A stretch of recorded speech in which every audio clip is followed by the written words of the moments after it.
But how are the girls? I'd like to just give a round of applause for the ladies because they're incredible.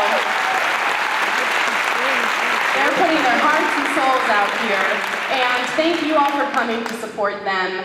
You're supporting not only them, but you're supporting such an incredible organization. The Miss America organization is so wonderful and amazing, and you all know that. But this would not happen without the thousands of volunteers across the country and the hundreds of people who put on this show, and not only this week, but that work tirelessly around the year. So let's give a round of applause to the volunteers for the Miss America organization.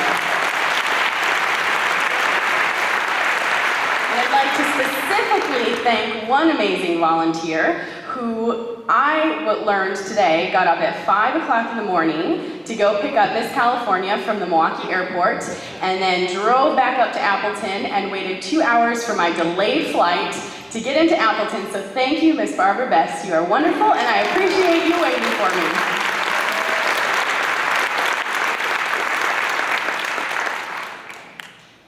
I think a lot of people view Miss America as this glamorous job and this life of fairy tales and something that no one can, aspire to, or that it's so hard to accomplish. And I'm here to tell you that it's truly, truly an incredible experience and journey, but it's one that everyone shares. At the end of the day, I'm just a normal girl. My flight was delayed 2 hours this morning. I was flossing my teeth in my hotel room, and my retainer that has been in my mouth for about 10 years popped out after 10 years.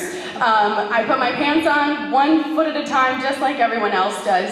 And at the end of the day, there are the glitz and glamour portions to this job, but it's a year about service, and it's a year about giving back to others. I remember when I was preparing for Miss America, I was told, this year is not a year about me. If I win, the job of Miss America is not about me. It's about others, and it's about the lives that you can touch. And I could tell stories upon stories and example upon example just from the past 5 months. But one that comes to mind, and I think really made me remind myself why I'm doing this and why I wanted to do this in the first place, was something that just happened last night. I was in New Jersey, and I was doing a fundraiser gala for an organization called Care Plus. And Care Plus supports 20,000 some people in the New Jersey area, and they are supportive mental health groups and support groups and therapy, anyone who's experienced any kind of mental illness. And there was a young girl there who was 13 years old. Her name was Samira, and she was this beautiful, beautiful young girl who had experienced trauma and tragedy in her life that I don't even want to repeat because it was so horrific.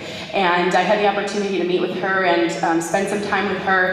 And at one point during the program, we sang One Moment in Time, Whitney Houston's One Moment in Time.